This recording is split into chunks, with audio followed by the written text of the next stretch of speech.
What happens when you combine a weapon like the Boomerang with a fighter jet?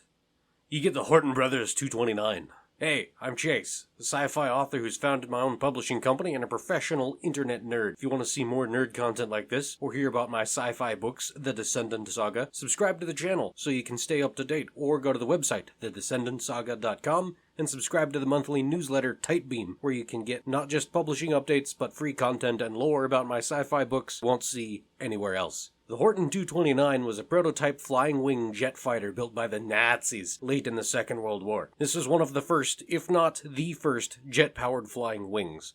They only built 3 prototypes for flight testing, but it was approved for production and modifications were underway to make the aircraft better for mass production when the war ended. Because of the combination of speed and long range the design specifications called for, the Horton brothers went with a flying wing design, reducing aerodynamic drag and increasing efficiency, and increasing internal volume to carry more fuel. Because early jet engines like the 2 UMO 004 engines the 229 was equipped with were very hungry. In February of '45, on a flight test with Erwin Zwiller at the controls, the early jet engines failed him. One caught fire, and the plane eventually crashed, and Zwiller was killed. But that wasn't the plane's fault, that was the engine's fault. Early jet engines had a very short service life, and this kind of thing was not uncommon.